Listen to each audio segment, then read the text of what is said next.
পুরো শীতকাল জুড়ে প্রায় ২-১ দিন পরই সন্ধ্যার নাস্তায় আমি যে পাকোড়াটা তৈরি করে থাকি তা হলো বাঁধাকপির মুচমুচে এই পাকোড়াটা। আর এই পাকোড়াটা এভাবে তৈরি করলে এত বেশি মজার হয়, বানানোর সাথে সাথে শেষ হয়ে যায়। তো প্রথমে আমি এখানে একদম চিকন করে বাঁধাকপি কেটে নিয়েছি। এখন একটুখানি লবণ দিয়ে এই বাঁধাকপিটাকে কিছুক্ষণের জন্য একটু কচলিয়ে নিচ্ছি। এতে করে কিন্তু বাঁধাকপি থেকে অনেকটা পানি ছাড়বে আর পাকোড়াটাও কিন্তু অনেক বেশি মুচমুচে হবে। তো এই পানিটাকে আমি চিপে ফেলে দিয়ে বাঁধাকপিটাকে অন্য একটা পাত্রে নিয়েছি। এখন এর মধ্যে দিয়ে দিচ্ছি মুসুর ডাল বাটা। ১ কাপ মুসুর ডাল ভালোভাবে ধুয়ে ১০ মিনিটের জন্য ভিজে রেখেছিলাম, তারপর আধা বাটা করে নিয়েছি। তো সেই ডালটাই নিয়ে নিলাম। দিয়ে দিচ্ছি বেশ খানিকটা পেঁয়াজের কুচি, ধনিয়া পাতা কুচি, কাঁচামরিচের কুচি। এবার স্বাদ মতো লবণ, একটু হলুদের গুঁড়া, ধনিয়ার গুঁড়া, সেই সাথে দিয়েছি গরম মশলার গুঁড়া।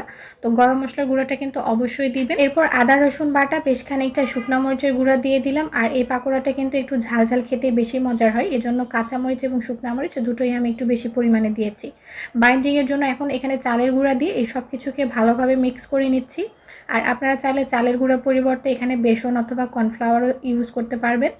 তো ভালোভাবে মিক্স করা হয়ে গেলে ডুবো তেলে পাকোড়া শেপে এগুলোকে আমি উল্টিয়ে পাল্টে দুই পাশটা খুব ভালোভাবে ভেজে নিচ্ছি। চুলার আঁচটা মিডিয়ামে রেখে এগুলোকে খুব সুন্দর একটা কালার আসা পর্যন্ত ভেজে নেবেন। আর এগুলো ভাজতে কিন্তু খুব বেশি সময় লাগে না, ৬ থেকে